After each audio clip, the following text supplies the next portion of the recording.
We are live, everyone. So excited to have you here tonight for the very first episode of Rewriting My Story with myself, Dr. Mondo. I'm so excited tonight to get things kicked off. We have a very, very special guest here tonight.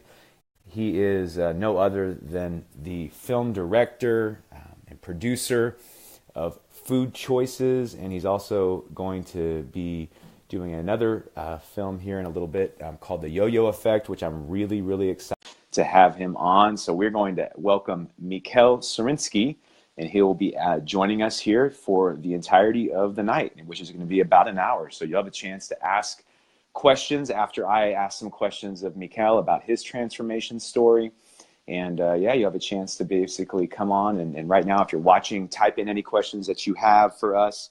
And we will make sure that at the end of the interview, we will get to those questions. So right now, we're just waiting to add Michal to the broadcast. And again, a little bit more about how this all came together. And right now, you're just hearing my voice. You'll see me here in a second, but I'm Dr. Mondo. It's a one-man show tonight. So I'm manning the camera. I'm manning the mic.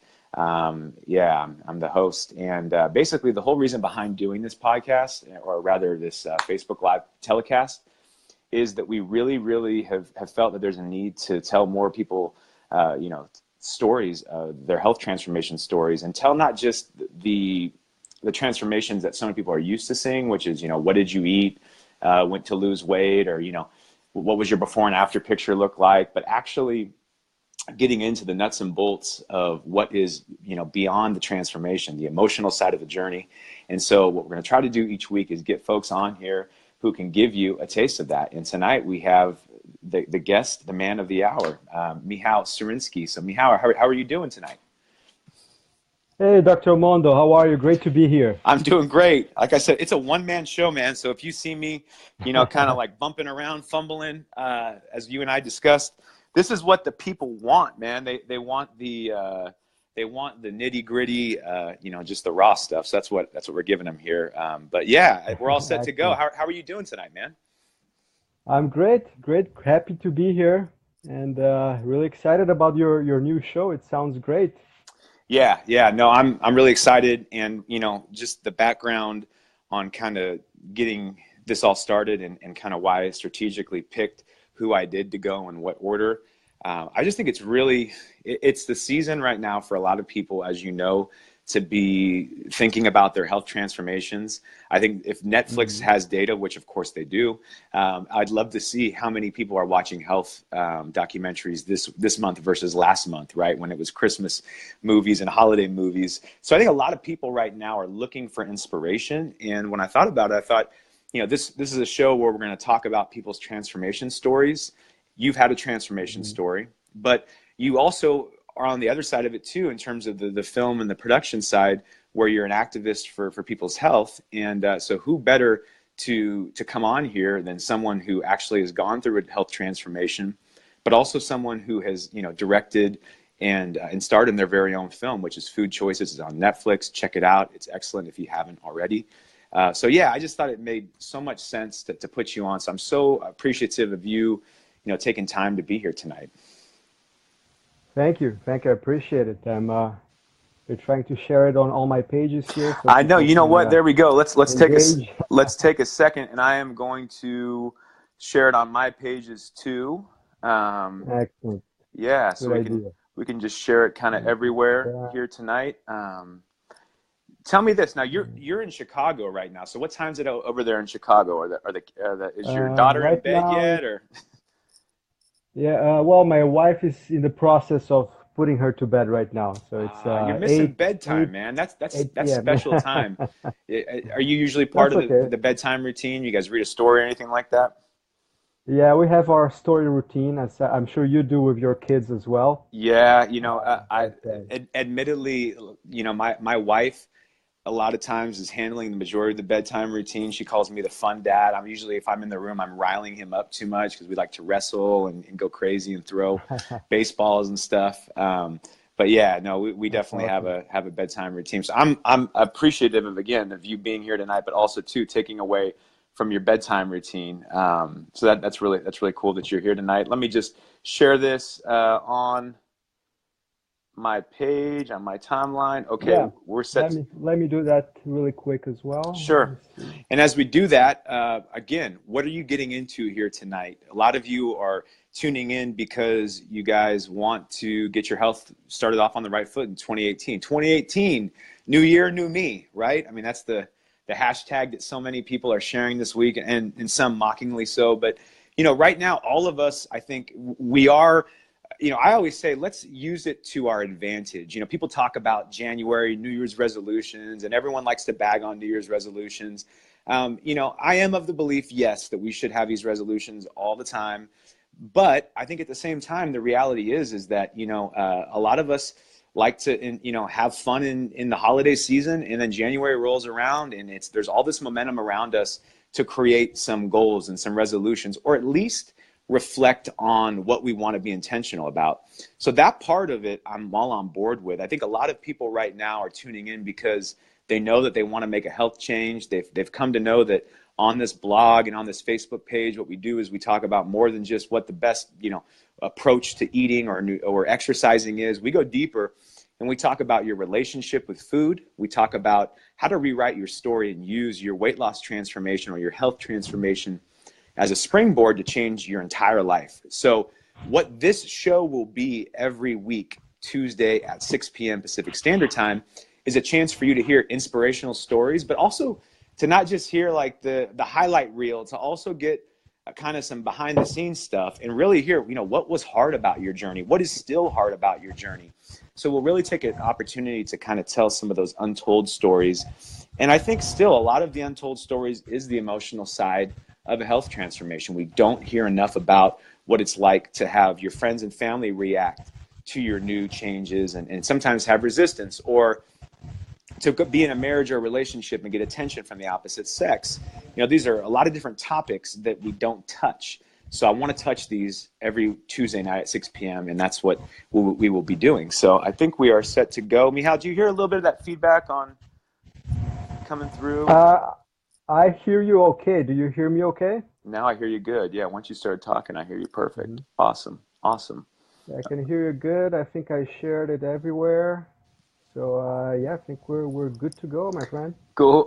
And I'm seeing some comments here before we dive in. What's going on, Cruz? Thank you so much for tuning in. Cruz is also sharing that it's a new year and a new cruise, which I know what cruise means by that. We got Robert, Kristen, and my coach Sharon McCrae, who, my gosh, if any of you, I mean, she does not ask for me to plug her, but she has been so big in my life. Just in general, if anyone is looking for advice, definitely, she's on my pages. She's very active. Coach Sharon, welcome. Thank you for tuning in on the East Coast.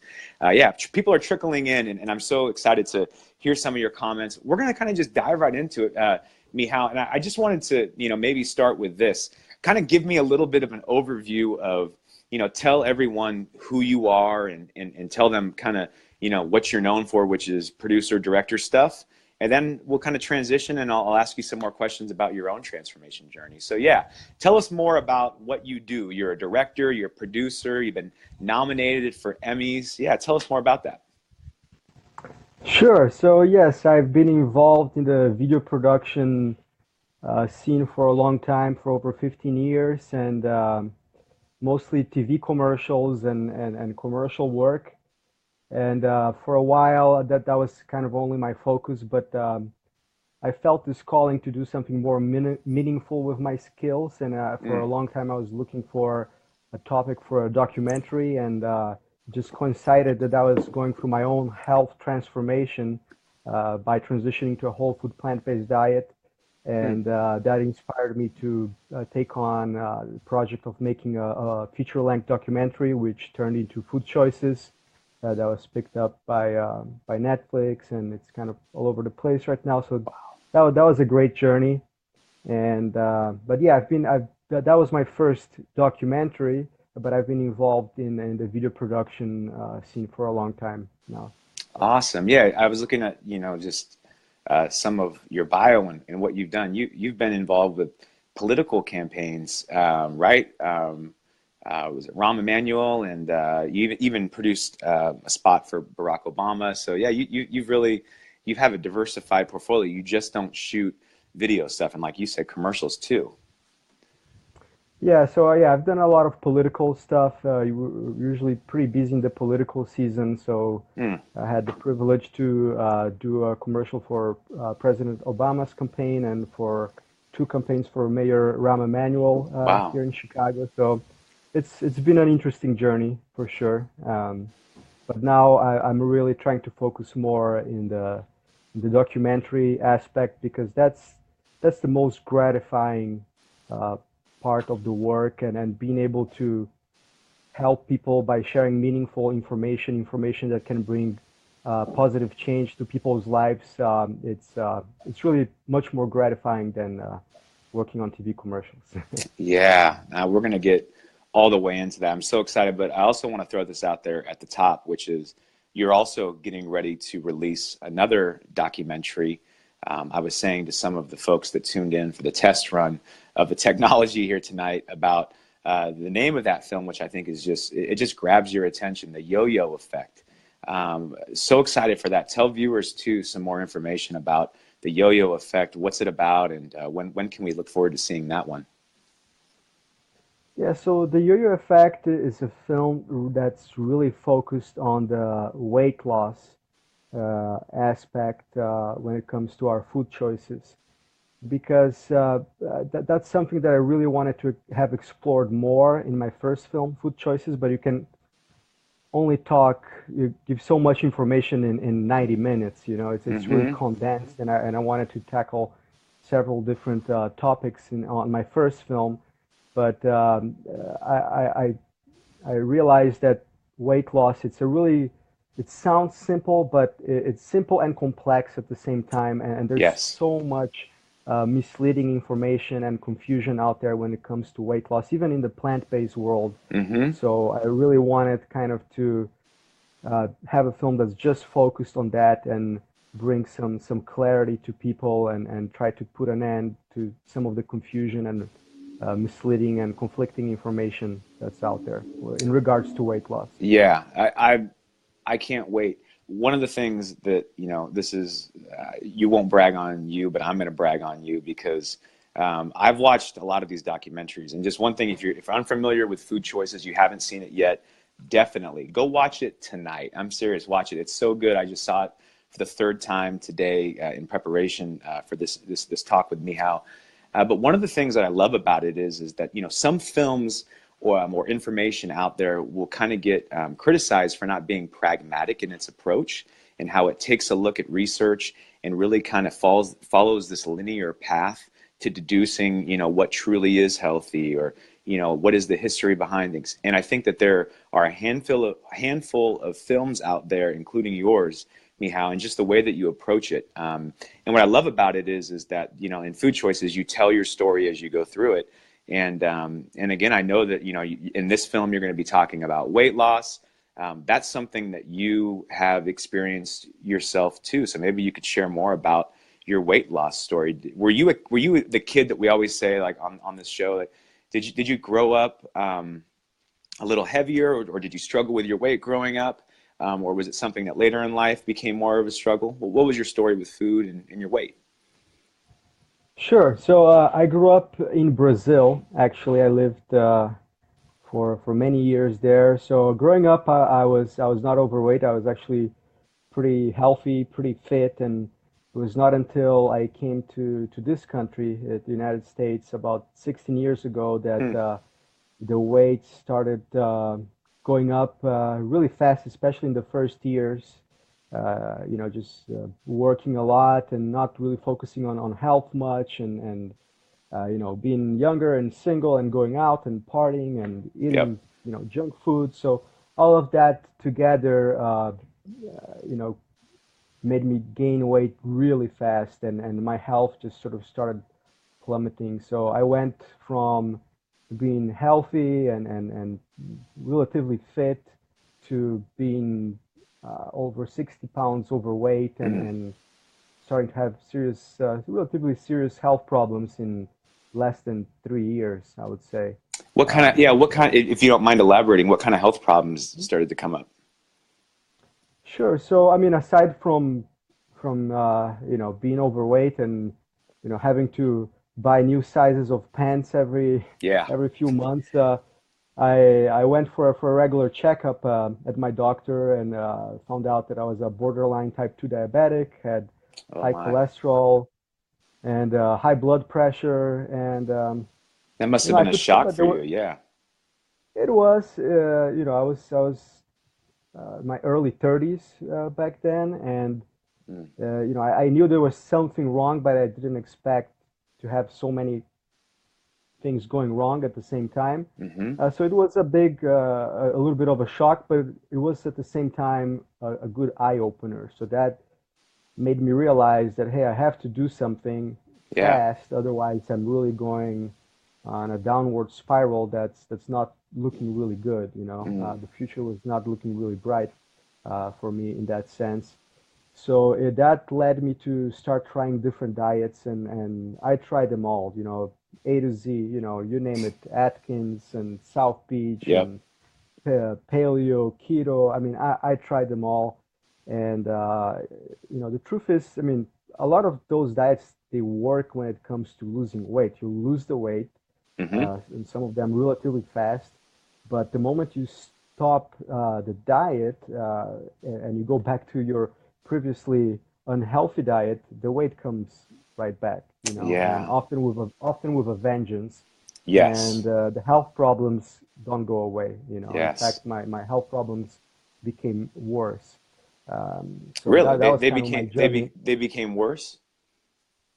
Yeah, because I lost the weight, but then when I went back on my unhealthy diet after I stopped let's say the round of Atkins diet, the weight would come back, and oftentimes it was more. So the blood pressure got worse, and the cholesterol got worse. So I was at a point where they wanted to put me on medication, but I'm really not a big fan of taking meds. So Yeah. um, I try to find a natural way to tackle that.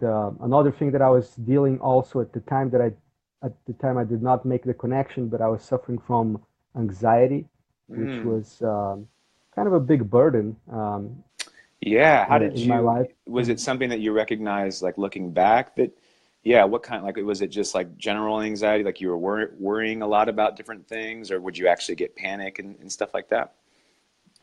Yeah, so there was one event that I had a panic attack, and it Mm. was it was really weird. I didn't know if I was having a heart attack Yeah. or if I was having a stroke. It was a Yeah. really strange feeling and really really scary. I went to the ER, and they did Wow. all sorts of tests on me, and turned out there was nothing really wrong. It was just a panic attack. But it Which was was, really scary. yeah, what was Yeah. that like for you to hear? Because I know I've had panic attacks. Of course, clients I work with have had panic attacks. What was that like for you then to hear them say, "Oh, you're not dying, but you just had a panic." It's not. It's a weird feeling to get that information, right? It's kind of confusing, like you said. Yeah, absolutely. On one hand, it's a relief because okay, okay, I didn't have a heart attack or I didn't have a stroke, but what was that? Yeah. And how do I Uh, not? And then we become like worried about the aftershocks. Like, am I going to have another one? yeah, Or yeah. yeah. It was later that I realized that all of it is interconnected, and I realized Yeah. the connection to food. But they when I went to the doctor, they didn't really have a solution for me. They just said, "Hey, here's this medication, lorazepam. Take it, as much as you need, essentially." Right. And Wow. in the beginning, it was a relief because it kept me from getting panic attacks. But I mean, you get hooked on these things really easily. Hmm. I mean, it's so all of a sudden one pill was not enough. Then you have to take two or three or four. Yes. Yeah. So And and did you kind of find yourself going down that path a little bit with the medication? oh yeah, yeah. I mean, I stuck to that medication. Fortunately, I didn't get into any other sorts of medication, but it was I could see that it was becoming a dependency, Wow. and that at the same time was an eye opener.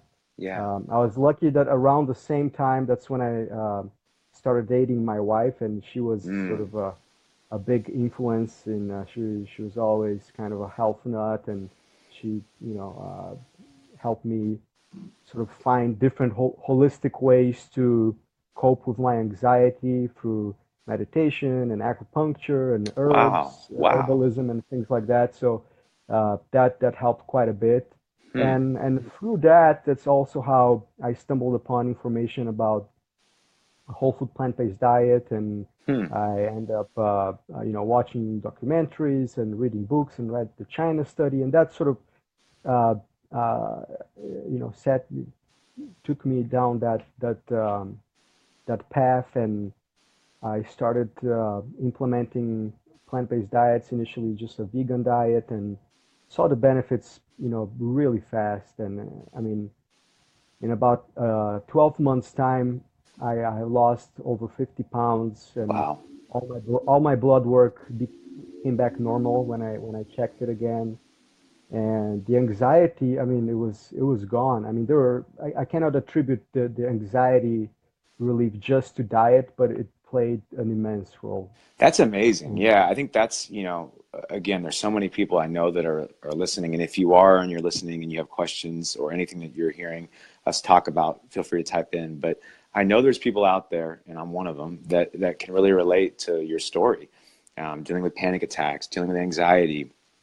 And I think like what you said is so right on, which is, I had someone once break it down and say, look, it's only a Western thing that we kind of view all these different departments. Like there's a department for the mind, see a therapist. There's a department for the body, see a doctor. And when in reality, they're all interconnected. And so what we do by compartmentalizing these things in our culture and societies, we don't often realize how interconnected they are. So sometimes treatment for something that can be psychological, and I see this in my practice a lot, oftentimes it's a matter of, what is your nutrition regimen? What is your exercise regimen?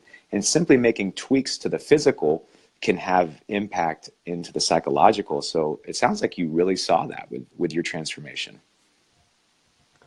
oh yeah, absolutely. I think once you start focusing on health, it's something that affects you in so many different ways. Not only physical but mental Hmm. as well. And totally believe that it is interconnected. So you had this build up, Michal, to this change process. It sounds like there was, um, you'd moved here from Brazil to the United States. You started putting some weight on. Right before you met your wife, you had started doing some of this research, it sounds like, but the anxiety was peaking. Um, I'm always curious because, and I think, again, a lot of people are watching right now. They may be on the precipice of their big change moment where they're going to change and they're going to do something, real drastic to change their health, or they're even going to take a small step, but what leads to a big direction. When you look back now in the rear view in hindsight, what do you think was there a big particular moment that you remember? Maybe was it the panic attack, or was there a big moment that you remember where you really just kind of like made the decision that this is it, like you really developed a why and you made the change? Hmm. Yeah, I think it was a bit of a process. I'm not sure I think that there was definitely an aha moment when I went to the doctor, and she told me, there was a pre-type 2 diabetic and Hmm. the high blood pressure and the cholesterol. That was a wake-up call. But it took me a long time until I found the right path. But um, I know that I slowly started seeing the power of plants when it comes to health and weight loss. Initially, it was just, I believe, well, that was a long time ago, but I think it was just first through juicing. And it was when I saw the film of my friend Joe Cross, Fat, Sick, and Nearly Dead. Yeah, I think a lot That's of people have seen that, and that's really cool. He's in your documentary, I know. Yeah.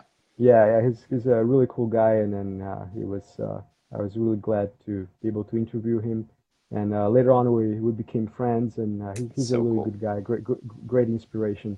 So he, I saw his transformation, so that inspired me to give it a try to juicing, and I was able to lose some weight through that, and that showed me the power of plants. I said to myself, okay, there's something to this. Let me dig a little deeper. And after that, I became more interested in plant-based nutrition, not necessarily veganism right Hmm. away, but implementing more plants in my diet and sort of crowding out the bad stuff, from my plate. And then, once you go down that rabbit hole, you become more aware of things such as the connection to the environment and Hmm. the ethical aspect of our food choices with the way we treat animals, animal husbandry, and all that. So once I made the connection to all of those things, then it was a no-brainer. It was like, okay, I mean, I cannot go back to eating animals again, not just because of my health, but because of all those other things. So Yeah, and that's the story again, because you shoot food choices, and was it about a 3 year span that you're recording the film? Did I hear that right? Or yeah, yeah, it took me 3 years. That's right. so in those 3 years, it's obvious, and everyone that we're inviting onto the show, you know, full disclosure to all the viewers out there, is the fact that 4 months ago I went whole foods, plant-based, vegan. But like Michal, I've tried, every diet under the sun. If you would have met me a year ago, I would have been telling you passionately about paleo. But yeah, for 4 months now, I've experienced whole foods, plant-based eating. This is not an infomercial set to convert you to whole foods, plant-based eating, but it's just a couple guys talking about their health transformation journeys, and that definitely has been a huge part of my journey. And so I'm really resonating with that as Michal and I talk. And it's something that he landed on too. But similar to my journey, and like you said, it was this build up, this lead up, this journey. It took a while for me to get there. It sounds like it took a while for you to get there. So what was it as you went along in the journey, like, as you're doing those interviews and things like that, were there key moments in gathering the information and gathering the interviews where you really just had like some light bulb aha moments in your own journey? Yeah, sure. By the way, I just wanted to mention that you look like you lost a lot of weight since last time we talked. So Yeah, thank you, congratulations. man. Thank you so much. Yeah, it's funny because it's one of the things that I've been getting some of that feedback, and I really appreciate that. I don't weigh myself. I kind of like broke up with the scale, I don't know, a couple of years back, simply because anyone that knows me knows that yeah, I've had the yo-yo effect. Has been essentially a good sub story. If you didn't take it for the name of your documentary, I could have taken it for the name of my biography. But there's always up and downs, and so I just finally got to a point where I was like, you know what, man, I'm gonna just ditch the scale. But yeah, anyway, so thank you. I appreciate that. The clothes are fitting better, which Yeah, is the cool part. And I love it. I feel great. So anyway, thank you. I appreciate that's that. awesome. Congrats. Yeah, so to answer your question, yeah, it's definitely a process, and each interview it's a learning experience to me as well. Hmm. And what I love about documentaries is because I when I start a project, I have sort of an outline of what I want to achieve, but nothing is scripted. There's a little bit of a roadmap, but I mean it's sort of like this living, evolving organism. So with each interview, I learn something new and I make new connections, and sometimes people Mm. introduce me to other people, and it takes me in a completely different route that I expected sometimes. So that's what I really love about documentary filmmaking, is that it's this constantly evolving thing, and it takes you sometimes in a very unexpected direction. And well, one of the things that was really surprising for me with food choices, because in the beginning it was going to be more focused on the human health aspect, Mm. but when I became familiar with the environmental aspect of our food choices, the impact that our food has on the environment, that was a big wake-up call for me. And I was, especially through the work of Richard Oppenlander, that wrote a book called Comfortably Unaware. That was a Comfortably big, unaware. Wow. Comfortably Can, Unaware. Yeah. can you tell some of our comfortably unaware viewers, because I know maybe I'm one of them, I'm learning more as I go. Can you tell us more, like, not maybe, I don't know if you have the exact stats to rattle off, but but you're kind of alluding to the impact that our food choices have on the environment. Yeah. What are some of the facts behind that? Yeah. Yeah, I mean, there's so many. I mean, Yeah. for example, the Amazon forest, the main reason for the deforestation of the Amazon forest, which is the lungs of our planet, is the animal industry. I mean, there's just sort of this frontier that keeps going up and up and up on the Amazon forest, and they burn the forest to essentially plant food for the animals or to graze animals. So Because they're running out mostly of real soy. estate, right? Exactly. And what happens in the Amazon is that it's actually cheaper for them to to purchase another piece of land, burn the forest, Hmm. and use that to grow, let's say, soy for cattle, than it is to restore that soil. The soil, once it becomes poor, it's really difficult to and expensive to restore that. And Hmm. another problem is that in that region, in the Amazon, actually the soil from the Amazon forest, it's kind of poor. It's really poor nutritionally because keep in mind all the nutrition from that soil is in the biomass. The biomass, all those trees, all that vegetation that has been growing there for millions and millions of years, has most of the nutrition there. So when you burn the forest for a few years, you get that, that burns, that goes down to the soil, so it enriches the soil, so you can plant things there. But it becomes depleted really easily, especially with some of the techniques that they use. So it's hard to make that connection sometimes when you're eating a burger, Yeah. but it is having an impact on the deforestation of the Amazon forest. That's one. Another thing, it's the global warming. I mean, Hmm.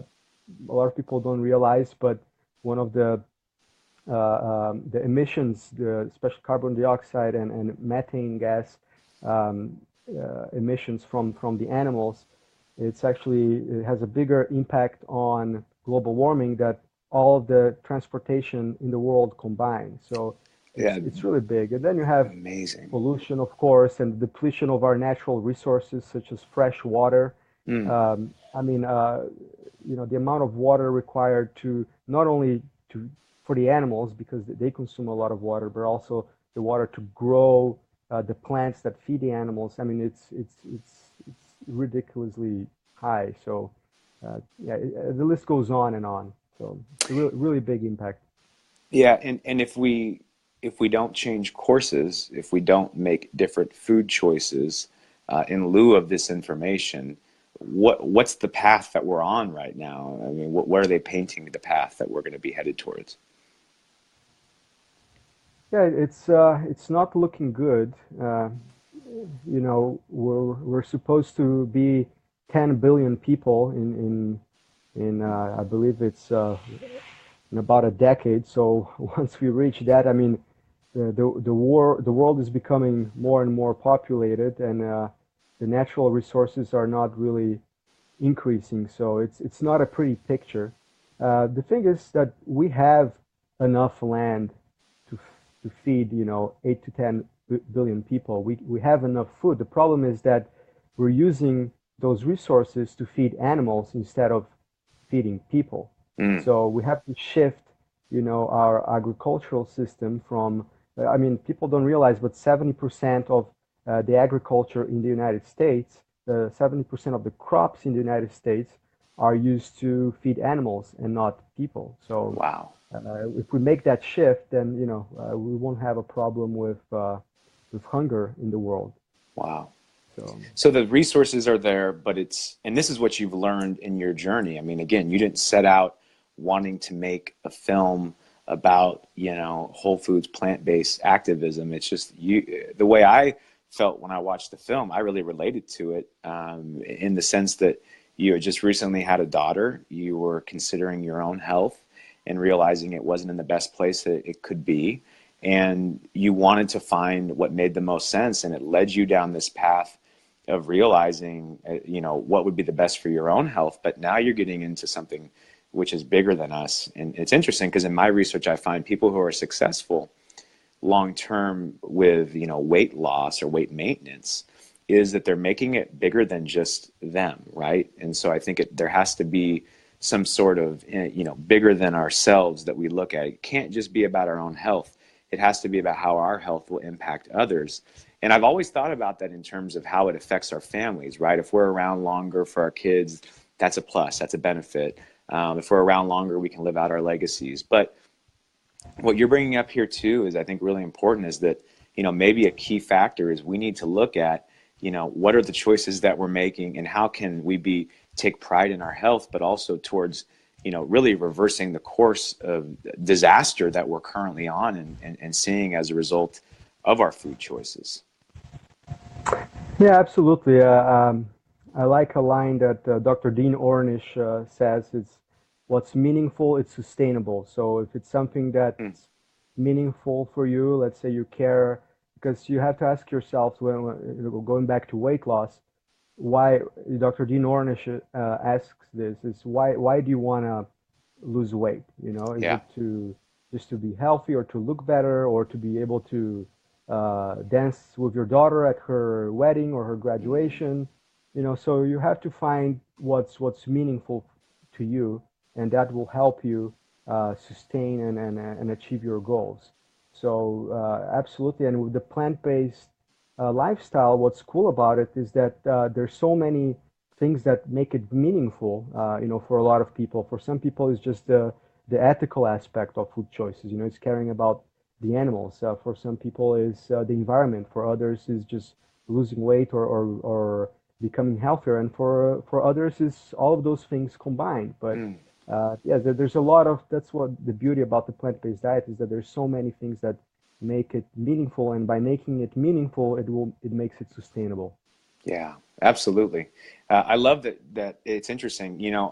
I'm of the belief, and I know as a researcher, because you're a researcher. You know that if there's a big truth, we're going to find it in all these different forms of research, and it might be articulated in different ways. We might call it different things, but the common factor will be the truth. And in that sense, it's really cool because that's one of the stages in my own model, and I know that it's validating to know that it's out there, which is your why is one of the biggest predictors, if not the biggest predictor of your long-term success. And there's something so different about I want to look better versus I want to dance with my daughter at her wedding, or I want to be able to live out this legacy, or I want to be able to reverse the history, which some of us come from families where there's a long history of heart disease, and we want to be able to finally be the ones to stop that. So those to me are so much more impactful. And as you said, as Dr. Ornish said, meaningful.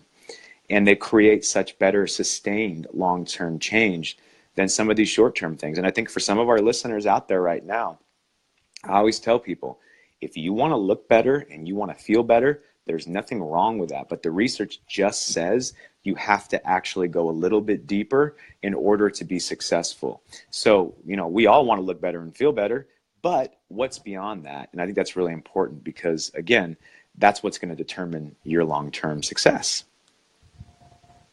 Yeah, absolutely. I think that, like I said, find what inspires you, find what motivates you, and if you can combine something like that with your diet, your chances of succeeding, become much higher.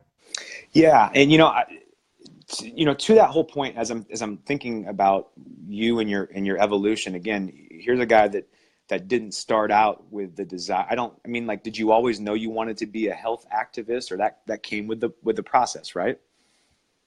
Absolutely not. I mean, it, it's funny that I mean I was always sort of cared about the environment, and I mean I have a background in forestry and ecology. That was Oh, okay, I actually didn't know that. That's cool. my yeah, my major in Brazil.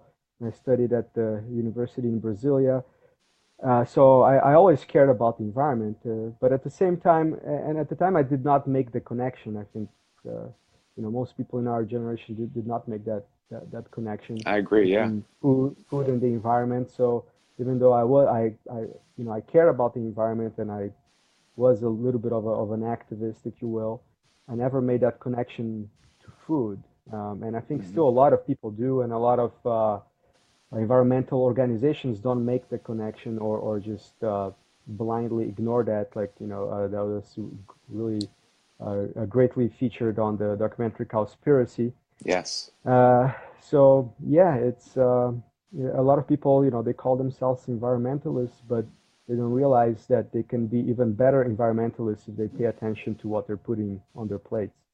Yeah, and now do you find that you've taken on this role in this title? I mean, I know I feel that myself in a very small way because I haven't made a big film and I don't have this big following nationally, but I feel at times pressure, and I talk to other folks that are trainers, gym owners, filmmakers, and they talk about like there is some of this pressure that you can feel sometimes when you are, you're carrying the torch of a movement and you're trying to, encourage people to be healthy. Do you find that sometimes has that ever made you feel like extra pressure in your own health journey and the food choices that you make? Hmm. Yeah, it's a good question. I think the only pressure I would say, which is a good thing, is to really dig deep into the science, because I feel a responsibility when I'm making a film to show to people the absolute truth when it Mm, comes to the science, and really focus on the preponderance of scientific evidence. Because mm-hmm. you can prove anything you want, with sort of uh, science. I mean, if you want to find a scientific study that proves that you can lose weight by eating chocolate, you can find that. If you want to find a Yep. study that shows that you can reverse type 2 diabetes by eating mayonnaise, you can find that. It's Yep. incredible. It So you is. can't really, and a lot of people out there, they're just, flashing these single studies that are conducted on very small groups of people over very short periods of time, that oftentimes are sponsored by industry or have some sort of industry bias. And it's really easy to deceive people, and sometimes it's easy for even for me when I'm looking at something to be deceived. So it's really important to uh, I sort of had to go through this learning process of understanding how to read scientific studies, and also consulting with some of the people that are in the film that have a lot more experience on that than I do, to really get down to the root of the problem, and to be able to pass on to my viewers the absolute truth when it comes to Mm. the preponderance of evidence. So that's kind of my focus. It's looking at the big picture. It's not looking at a one study shows this, so that's it. One study shows that putting butter in your coffee will make you lose weight. No, I mean, look at the preponderance of evidence. Look at all the randomized, double-blind, placebo-controlled trials. All the meta-analyses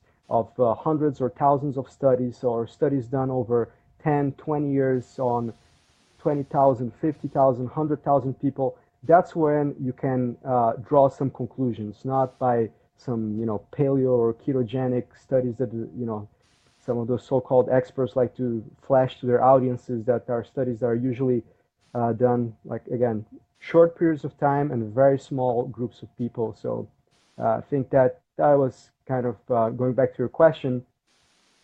I think that sense of responsibility to really dig deep into the science, that's the only sort of pressure The that only I pressure, found. But it's a, yeah, yeah. it's a good pressure. Like you said, it's your integrity. I guess what I'm wondering too, and that, by the way, thank you for that. I just want to say thank you because, as a viewer, I look at folks, it's so hard to know what to trust. And again, I know you touch on this in the film, but thank you for being willing to have enough integrity to want to be one of those voices to go out there and actually review the information. I know Dr. Greger is someone you interview in the film. He runs nutritionfacts.org, another great voice who does something very similar to what you do, which is to look at information and say, let me digest it for you with a critical eye, because we're not trained to look critically at information unless we took classes on it, or unless we made it something that we wanted to learn how to really take apart. So you really do, I think, a lot of, the viewers and the consumers a huge service by being able to look at this information, to take it apart, and then disseminate it. So again, thank you for that. Do you ever feel pressure though? Thank you. Like if absolutely, do you ever feel pressure though? Like Michal, if you're out and you're making your own food choices, like does Michal ever make like a food choice that he's kind of like a little embarrassed about, or like, oh, I hope people aren't watching this? Like, are you perfect? Because if you are, tell me Ah. now, and then tell me what the formula is, and I know it'll be in the next film. But yeah, are you perfect? I guess is my big question. No, absolutely not. I mean, I wish I always strive to make healthy food choices.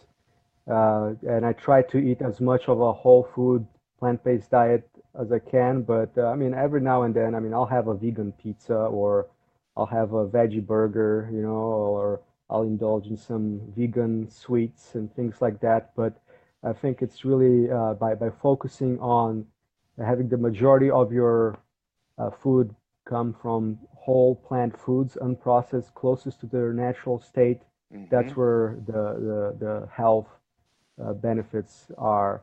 So at home, at least, we really try to focus on that. But yeah, every now and then, actually today, my wife called when I was on my way back to the office, and she wanted me to get some vegan cheese because my daughter wanted to have some vegan pizza. So I grabbed the vegan cheese that, bag and but I kind know, of trying to hide it, you know. and it's funny because some people listen to that and they're like, "Oh my gosh, this is like I'm never going Whole Foods plant-based. If this is like if vegan cheese is the thing that you're really worried about." But it's amazing though, right? Like once you start eating this way, that really like that becomes a little indulgence, right? And you can feel a difference when you have it, and it's a nice treat. But it really changes kind of the game when you're eating this way. Yeah, absolutely. I mean, we at home we eat essentially a whole food plant-based diet, oil-free, really low fat. And once you eat this way for a while, I mean, when you eat something that's more has more oil or more fat in it, I mean, I can eat a little bit of that. I'll eat a slice of vegan pizza every now and then, but I can't do much more than that. It just doesn't sit well in my stomach anymore, Isn't you that know. I mean, and amazing? also, Yeah, it's amazing. yeah. And you end up also reprogramming your taste buds, you know, your body starts reacting differently to unhealthy food and you don't crave it. That's one thing. And then also Hmm. it doesn't feel that good, you know, feels heavy, feels it's kind of weird. So Yeah, this this is is a good thing. which is a really good thing because your body becomes the judge. I echo all of that, and I'm 4 months in, and so I can only imagine. How long are you into your journey now of Whole Foods plant-based? You've been eating mostly that way for how long? Um, probably close to 5 years. Five I years. have Yeah. yeah, I had a year or two where I was kind of a unhealthy vegan, if you will. I mean, it Yeah. was still much better than my previous diet, but you know, it was not optimal. More So processed foods. Is that what you mean when you say unhealthy vegan? Like more processed foods and more oils, stuff like that?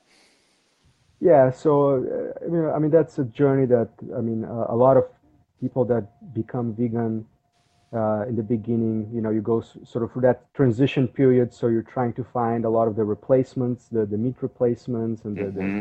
cheese replacements, and those are great transition foods, but they're Yeah. not necessarily healthy for you, and they're still processed, and they still have a lot of fat, and some of them have oil and sugar. So during my transition, I mean, I lost a ton of weight right off the bat, but then I went a little too processed vegan foods, too much into that direction, and then a little bit of the weight came back.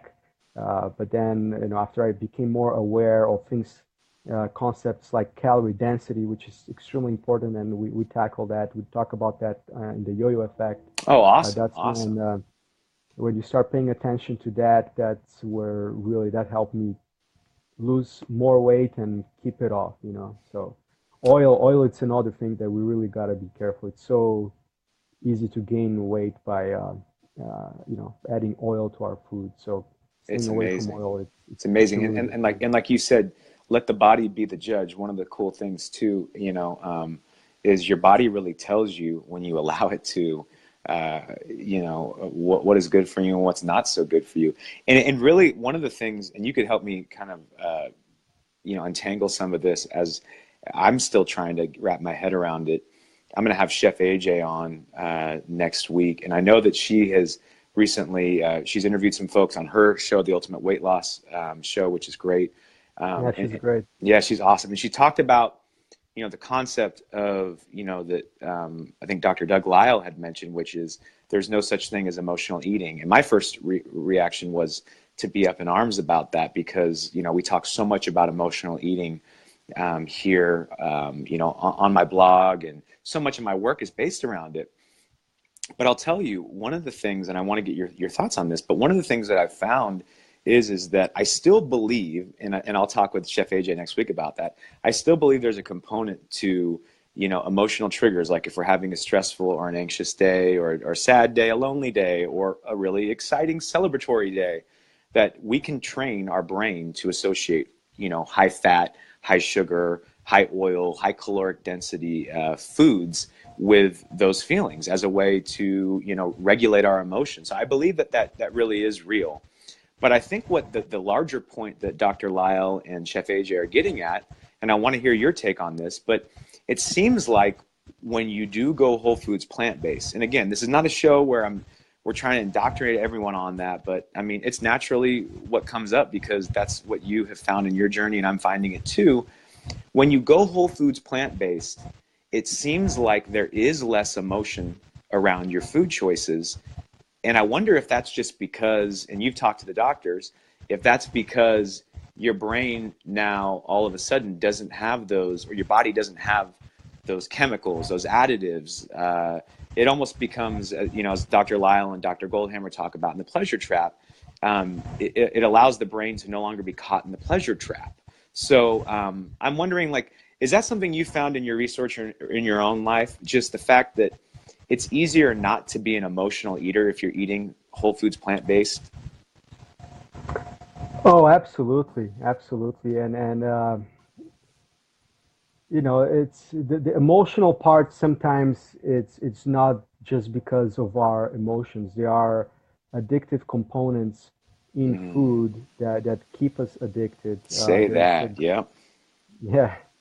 Dr. Neer Barnard wrote a great book about cheese this year. So I believe it's called the Cheese Trap. Yes. Yes. Um, I've heard about yeah, this. Yeah. yeah. So I mean, it talks about all the morphine like components in cheese that they're really mild, but when you're consuming that every day, it has an addictive effect on you. So that's why often people say, I could I could give up meat, I could give up chicken, but I could never give up cheese. I've heard it like Uh, 5 times this week. It's the only reason I'm laughing. And I was saying the same exact thing. I think it's real, right? I mean, I don't think like, obviously, as we're talking about here, you're unpacking the research, and these are really well-respected doctors who are doing the research and then writing books about it. But again, yeah, I think that's something that we can relate to. That's a real thing, right? yeah, so I mean, cheese and I mean, sugar for sure is addictive, and Hmm. a lot of those preservatives used in foods, those play a role as well. And even things that was something I did not know about, but I learned recently that some of those opioid drugs that so many people unfortunately are addicted to in this country, they also play a big role in emotional eating and Mm. in having people addicted to calorie dense and unhealthy food. So there's a lot of factors, but definitely once you get into eating more clean, eating a whole food plant-based diet, and you start eliminating all of those addictive substances from your diet, everything usually improves, some people, they go through a little bit of a detox process in the beginning, almost like withdrawals from drugs, because you Yes. eat this food for such a long time, so especially like the first weeks can be rough for some people because those are mild drugs that you have in your system that are keep you addicted to it. So when you withdraw from them, you obviously will have a little bit of that unpleasant effect. But give it a few weeks, and especially after, a few months. I mean, your taste buds change, and your body adapts to that, and also your microbiome. That's another thing that we explore in the yo-yo effect, is the role that our microbiome has um, on our food choices. Because what you feed your microbiome, that's usually you're feeding the if you're eating good food, you're feeding the good microbiome, the microbiome that will sort of it's also connected to your brain, so it'll tell your brain to, hey, give me more of the good stuff. But if you're feeding your microbiome processed foods and animal foods, you're promoting the growth of that bad bacteria that also has an influence on your food choices. So it's kind of crazy. I mean, your It gut is. bacteria has influence over your brain. It's kind of spooky even, but It that's the truth. it is. And I remember early on in my journey, just the first couple weeks, first of all, definitely had the withdrawal like effects. Um, that's one thing I'll say too, to just interject in there, is the fact that I'm a big believer that all of us, yeah, we're all wired differently. I had a father that that unfortunately suffered from alcoholism, so and addiction runs in my family, and I know that my brain likes patterns, as the neurobiologists like to call it. So my brain likes patterns and loops, and if I go have a fun day, like today, I played basketball, and it was a lot of fun. And I'm already thinking about, when am I going to play basketball again? So it could happen for the good things, because that was good, but it can also happen for the times when I get, like, if I eat cheese, or even over the holidays, I definitely stuck to my whole foods plant-based diet, but I had some processed vegan food, like you had mentioned in there. And even that got my brain kind of like thinking about food differently for a few days. And I noticed I was more agitated and irritated. So again, it's really interesting. We don't really ever give enough validity, until we hear this research, see these films, to so much of the inner workings that are happening behind the scenes. And to your final point about the microbiome, and again, I always say my scope of practice isn't this medical stuff. My doctorate is in psychology, so I study the mind. But what I've learned from my coach has really been that, as you were mentioning, early on when you're transitioning to a healthy diet, and that goes for anything that increases, I remember the first couple of weeks of eating beans, I'm telling my coach, I don't think I'm meant to eat beans. I think I have a bean allergy. And she says, no, your microbiome, your gut health isn't used to this. If you went and ate, stuff that wasn't great for you, your gut would probably handle it just fine. So it takes a while to build that up. It's a really good thing to point out. If initially I've heard people go, whether it's, whatever transition they're on, but especially if you're going whole foods plant-based, you're incorporating more fruits, more beans, things that you're not used to eating, cruciferous vegetables, it's really likely that your body might have somewhat of a negative reaction, but you almost have to kind of stick with it to work through that, to get to a point where your gut health starts to respond positively to it, because you're building up the healthy biome. Is that right? Yes, yes, and I mean, there's more cells in our gut. There's more bacteria in our gut than there are cells in our body. It's kind of insane, and Mm. there's really some breakthrough science Hmm. happening in that field right now, and they're finding so many connections to our health and our gut microbiome.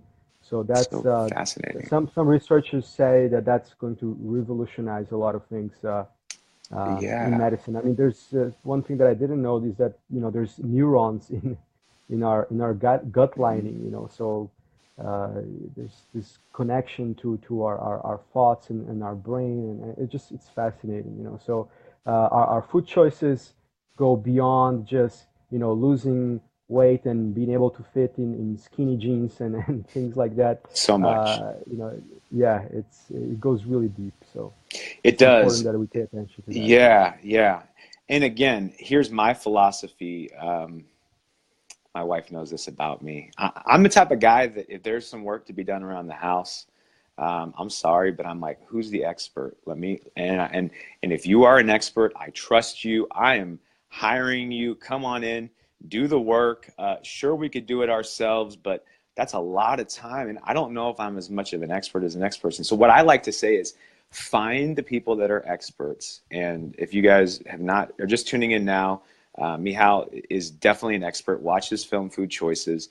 Find the experts and outsource, the hard work to them, because you've been doing the hard work. You've taken apart these studies. You really are able to relate this really, really difficult, complex information in what's a really understandable way. And so again, if you're out there, part of what people might be doing this January is they're trying to go watch like every documentary known to man, or read all the research studies, or learn how to take apart the research. You don't need to do all that. Just find the experts that do that for you and let them disseminate the information to you, and it'll make it so much simpler. And so I think that's one thing to say. So hopefully you guys are taking note of some of what's being shared tonight, because there's so much good information. I know that in terms of time, we had promised to take some of your questions, and so I want to do that actually in a moment here. And as I'm looking and scrolling for some of these questions, Michal, can you tell us a little bit more about what you would say, like some of the really interesting findings? I don't want you to give away your new film, The Yo-Yo Effect, but what is like one or two really big realizations that you had, or things you learned while you've been shooting this project as it gets ready to launch later this year? What are some realizations or some knowledge that you learned that kind of blew your mind as you were putting together this project? Yeah, so there are several. I mean, a couple of them we sort of already mentioned. With one was the importance of paying attention to calorie density of foods. That's extremely important. The other one is the role that our microbiome plays when it comes to weight loss. That's super important. And there's so, just the realization that there's so many things that can impact weight gain and weight loss that we're not aware of, and even things like, some of the opioid drugs, Mm. how that is connected to the obesity epidemic in this country. So there's so many things to that, and the solution is simple, but yeah, the problem is complex. There's a lot of causes to it. Yeah, I'm looking. You hear, there's so much good dialogue going on. We have one of. It's really cool too. One of the guests. He's actually been someone that you interviewed in your film Food Choices, right? Yeah, Adam Sudd, or he's going to be in the Yo-Yo Oh Effect. yes, Adam. Yes, yes, yeah. He's Yeah, great. yeah, he's got a great inspirational story.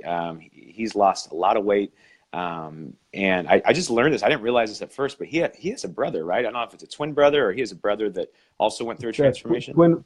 twin brother. Yeah, that's right. A Bob. researcher's dream, right? The twin brothers go through a weight loss transformation together. He's going to be on the show later this month, and he's in here. I'm going to let you go through and just scroll through the comments, because Adam is going to be a guest on the show. And again, he's someone that's transformed his health by taking advantage of learning this knowledge. And now he's talking about it on here. He's saying so much great stuff. Adam, can't wait to interview you, man. And thank you so much for tuning in tonight, sharing your information. Also, someone actually, we have Anthony Macelio, who's also going to be on the show. So we have some of our guests that are going to be on the show, another Forks Over Knives transformation story. And he's here. And he says, I think it's because of changing our relationship with food. And that's something that we will kind of continue to talk about, is changing your relationship with food. So he's commenting about that. And then we also had some people say, to your point, someone shared, that's right. That's exactly why I have no idea how to eat. I know Dr. Greger talks about that a lot, but is that something that people say to you, like, gosh, there's just so much information? And I know that Dr. Greger, talks about how that's what big tobacco did, right? Is they just flooded you with contradictory information. And again, like, unless you're doing this for a living, you just kind of go, well, I think bacon's good for you because I read a study, but I also think it's bad for you.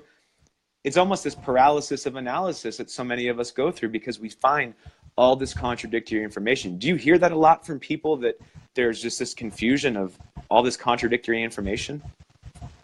No, there's absolutely I mean, there's so much confusion out there. Confusion is and misinformation is pervasive. I mean, Yeah. I hear that all the time. People are just lost, you know. I mean, they hear one thing, then they hear another, and it's so easy to be confused. I mean, my advice to people is just be a healthy skeptic. I mean, if you hear something, don't believe what I say, don't believe what other people say. Just do your own research. And yes, it can, take a little time because you gotta go dig a little deeper into the science and all that, but that's for your own health. I mean, your own health is worth a lot. So it's worth spending a few extra minutes digging a little deeper and not just trusting one doctor or one expert and going a little beyond that. Because I mean, it's so easily to be deceived if you kind of are new into the whole nutrition Hmm. world and health world. I mean, you can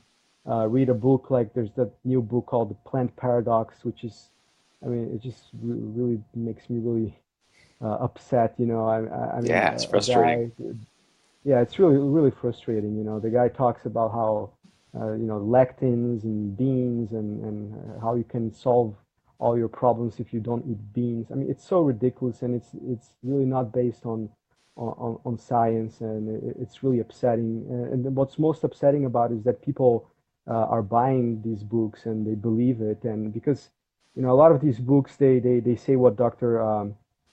John McDougall often says is, they're telling you good things about your bad habits, and Yes, that's that's powerful. yeah, people love hearing that. We do.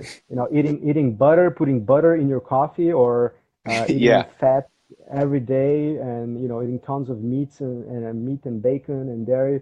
Hey, yeah, I can do that. right. That's what people think. So yeah, they use a lot of marketing strategies and tactics to get you hooked on that as well. So we have really heavy sort of competition, if you will, and we're trying to spread the word that's based on the preponderance of scientific evidence. And a lot of these people, they're just focusing on short-term bias studies that really don't give you the big picture. Yeah, and that's one of the things that I think if you're a natural skeptic, you should be asking the question, what's the angle? What's in it for them? And I think one of the things that really got me was like, wow. I mean, unless everyone making these documentaries, unless Michal's being paid off by all the local farmers markets, which I don't know if they have budgets for that, right? Like, unless big Yeah. farmers markets are what's paying off, everyone who's publishing this data, that's pointing to plant-based, nutrition as being an obvious sustainable solution, then I really can't find a whole lot of ways to doubt it. On the other hand, as you've mentioned, there's a lot of money. Adam just weighed in here and said, doubt is how they win. The meat and dairy industry can win with science. They can't win with science, so they attack with doubt. And again, we saw this with big tobacco, as Dr. Greger mentioned. So again, you have to look at, who's behind some of these studies, who's behind some of these movements. And at the end of the day, when I start to look, and the more I've gotten acquainted with people in the whole foods plant-based community, I'm seeing what I hardly ever see, which is long-term sustainable change. And that's one thing I want to tell everyone, because I know people, it's January, you all are looking for like the quick fix. Don't look for the quick fix. I do believe that whole foods plant-based eating is definitely going to give you quick results, but it's not about that, really. It's got to be bigger than weight loss, as we often talk about on this channel. You need to really look at the long-term picture. So what's sustainable? And as Michal mentioned, that Dr. Ornish said, what's meaningful? And that's really what's going to be a key to your change. A couple more folks on here. There is an amazing motivational speaker named Khalif Speaks, and he is, or not, that's not his last name. Khalif Speaks is his page, and Khalif actually just moved down to San Diego. He's from Sacramento. Khalif, so excited to hear about that. He says, "This is great, brother. Transitioning to plant-based now. Headaches galore. I'll persist." Yes. So as we pointed out, those headaches are part of that detox process, right? It could be. It could be. Yeah, we don't I know for think sure, but it can be. Yeah, yeah, yeah, yeah. yeah, absolutely. Yeah, one thing I wanted to say is, a lot of people, they in the beginning, when they're thinking about making this transition, I think that not everybody is ready to go plant-based cold turkey right off the bat. So I just kind of wanted to tell people, don't worry about that so much. I mean, some people can just go 100% whole food plant-based right off the bat. I mean, that was not my case. For me, it was a process, and it is a process for most people. So don't beat yourself up if you don't become a vegan 100% right off the bat. I mean, you can. It's not all or nothing right off the Hmm. bat. You can do that in stages, and retrain your taste buds and retrain your body. And the most important thing is just to start incorporating the more plants, healthy whole food plants, fruits, and nuts and legumes into your plates. Sort of crowd out the bad stuff. The more you can crowd out the bad stuff, the better for you. But it's not all or nothing. I mean, not one thing that we have to realize is that not everybody will become vegan. As much as Right. we would like for that to happen, that's not going to happen. So what Hmm. I encourage people is to, if you're not ready to go vegan, at least try to incorporate as much of whole food plant-based diet into your diet, and you'll definitely see the benefits from that. Because one thing also that I learned is that, sometimes by being too dogmatic with veganism, we kind of try to we end up turning people away from this movement. Yes. Yes. Great And point. I think, as far as my own activism, I used to be a lot more sort of gung-ho vegan, and I mean, I'm extremely passionate about this whole topic. But what I realized, especially after there's a great book called How to Create a Vegan World, and from Tobias Larnett, Mm. that I had the pleasure to meet. But he talks about this more pragmatic approach to veganism is, uh, and sort of not being too dogmatic and preach about it, and uh, allowing people to go on their own journey at their own pace, and celebrating each small transformation, even if it's a process for people. I remember when we talked the first time a few months back, you saying that stuck with me. In fact, Did you read the book? I Did you have get the not. book? I have not read the book. I'm so much better at watching things than I am reading things. I need to get better about that. It's not that I don't read; it's just I don't read enough. So no, that is on my list. But I remember you saying that, and that really stuck with me because I have friends that are really passionate about their health and they're passionate about knowledge and research. But they were really actually turned off by the film What the Health, and that was really interesting for me because I think what unfortunately for some folks that are really skeptical, naturally heading in, there can be too much dogmatism in approaches like What the Health, and I'm not bashing What the Health. I liked it a lot. But I think that I was at a point where I was really ready for that information. Forks over knives, food choices, they'd really greased the wheel for me. So when I saw What the Health, it all clicked and it fell into place. But again, I think that that's why you have to really pick your angle of how people are different and how they approach wanting to receive information. And I think you make a great point. Not only that, it's not about, necessarily converting all of these people to whole foods, plant-based eating. It's also just saying that, again, when we look at this research, it was about 90 to 95% of someone's diet. And I mean, that's hard to do because especially for most of us, it's hard to still set aside 5 or 10%. So some of us have to go all in. But there are some people that maybe you just continue to say, if I think about it that way, the all or nothing approach seems scary, overwhelming to me. And so I need to kind of make these transitional steps. And I think that's a great point. I would be more, if I had to coach someone in this January, I would be more concerned with saying, where are you at right now? And if you really know that you're ready to go all in on a transformation, then do it.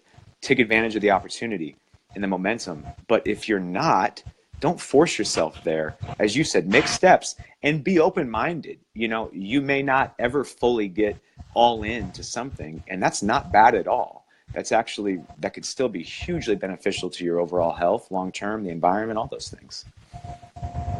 Yeah, absolutely. Go with your own pace and go with your sort of gut instincts and try to follow good advice by focusing on searching for the preponderance of scientific evidence and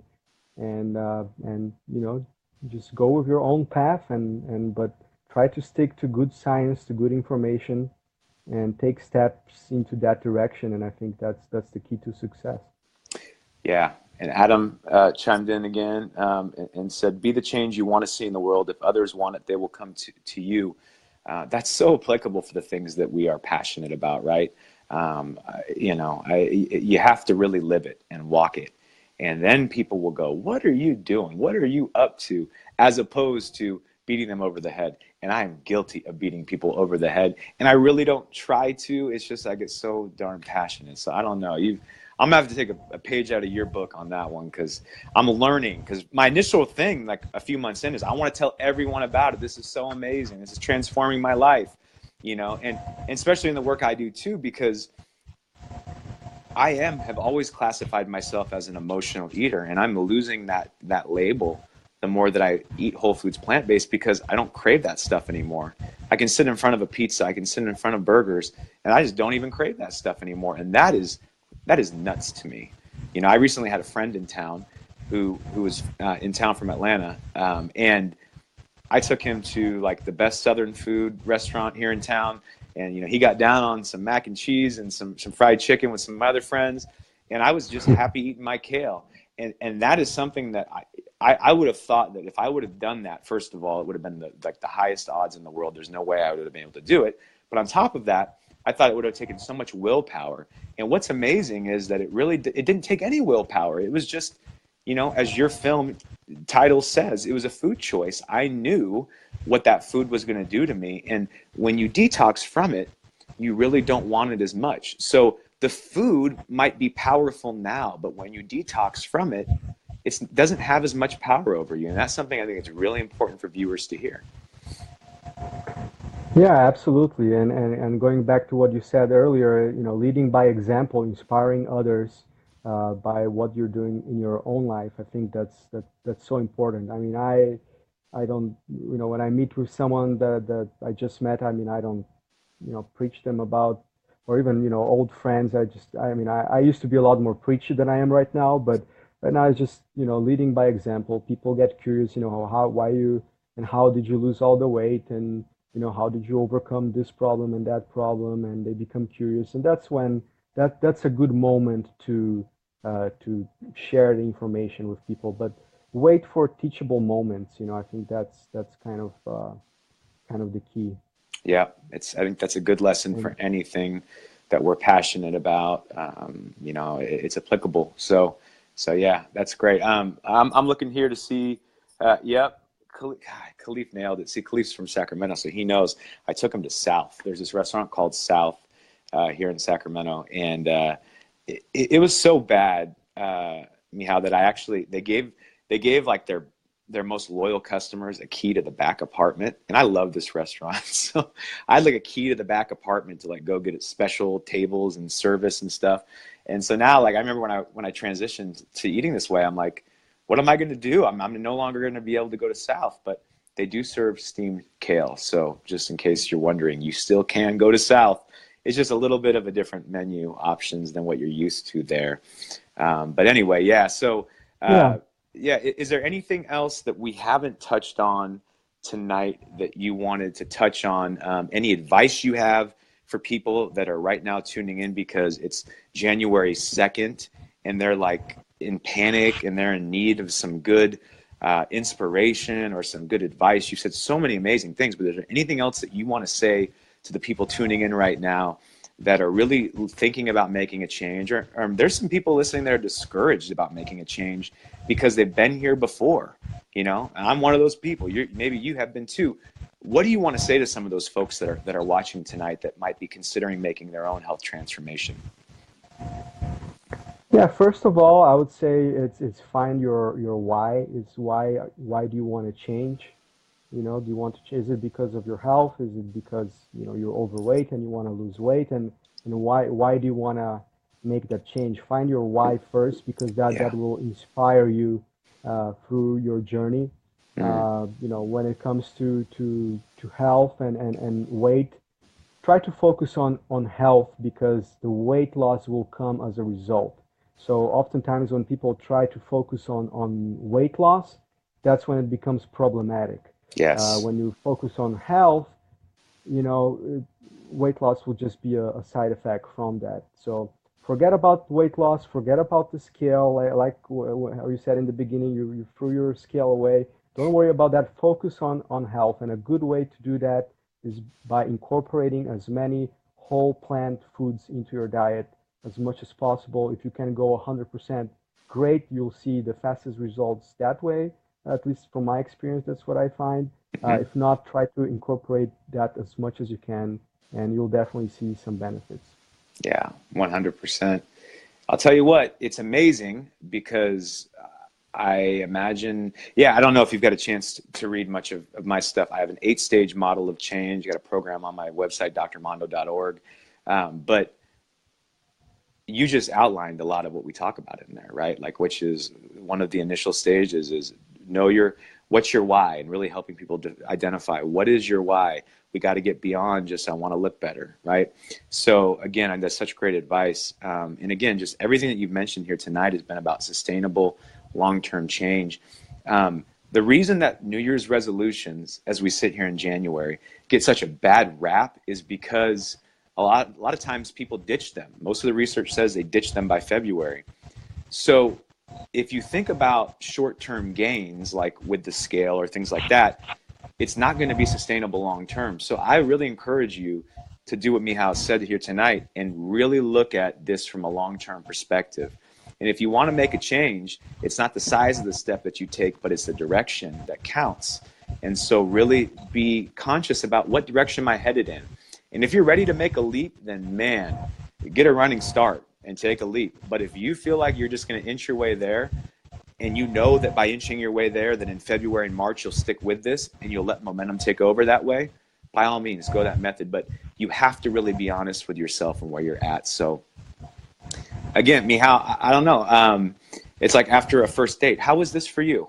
Is this okay? Yeah, this was great. This was great, and I just wanted to say, I mean, I really love the work that you're doing, because, I mean, the emotional aspect of our food choices, it's so important, and Thank you. helping people that are struggling along the way with their emotional side is so important, because, also, a lot of people that focus on these short-term fixes, yeah, they'll go on a crazy fat diet, they'll lose all the weight, but then what's next?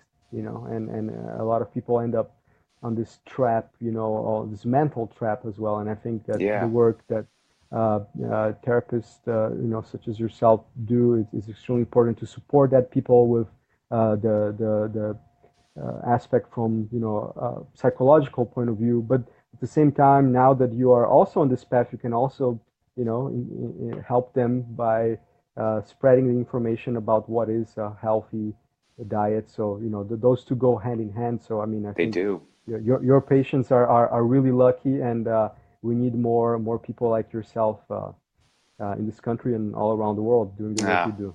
I appreciate you. I, And I commend you thank for you. that. So congratulations. Thank you. Really appreciate that. And again, just to give you the full circle view of how it all works, it's films like yours that have inspired me to keep going. I can't tell you that early on, when you are making a transformation, how important it is to educate yourself. There's such power in information.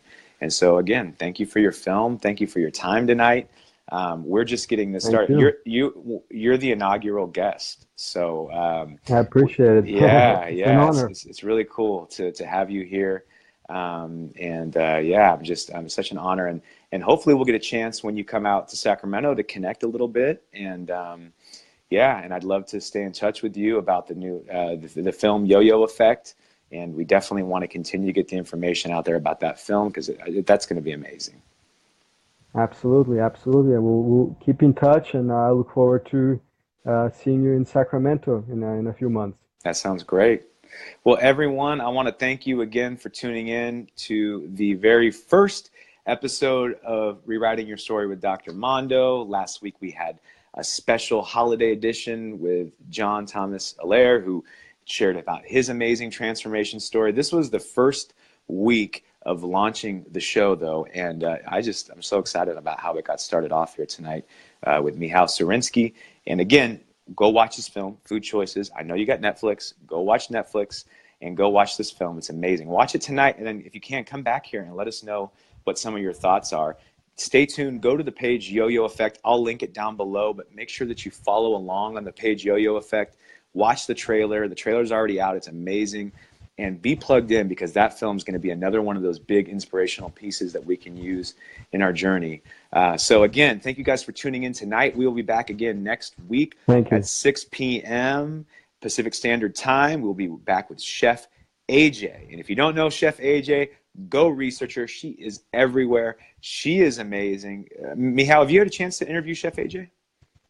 No, not yet, but yeah, you guys are up for a treat. I spoke with her briefly, and I know her work. She's really great. Wow. So yeah, you'll have a great interview with her. I love that. Awesome. Well, very cool. So tune in next week. We'll talk with Chef AJ. Michal, we'll stay in touch. I'll see you soon, and I'll see the rest of you next week at 6 p.m. Same place, same channel. Make sure you like the Dr. Mondo page. And if you're looking for more articles, or if you're looking for a program to get in to really help you as you get launched in January, you can go to drmondo.org. I got tons of free articles there. There's even a program that you can join that helps you figure out what your relationship with food is really all about in terms of the emotional side. And it helps you rewrite your story, as we heard from Michal, and how he rewrote his story. You can do that too. So it's really some support for the psychological side of your transformation. And in addition, I am doing a 30-day Whole Foods plant-based challenge. It's just a free little group that we set up. I'm not the expert on that stuff, but we have other people in the group that are. And we're just trying to support people and encourage them to do their journey. We had 230 people join the group last time. We have more people trickling in for this one. It starts on Monday, January 8th, which is a week from yesterday. So if you want to join it, you got plenty of time to watch Food Choices, Forks Over Knives. You got plenty of time to do that, and then join us for your journey. And again, it doesn't matter how all in you are, but you could start really incorporating more whole foods into your diet and watch the changes that follow. So again, guys, have a great night. This link is shareable. Make sure you share it to more people so we can get the information out there. And then make sure you tune in next week here on the Dr. Mondo channel as we have, again, Rewriting My Story with me, Dr. Mondo. And again, have a great night, Michal. I'll talk to you soon. Take care. Thank you so much.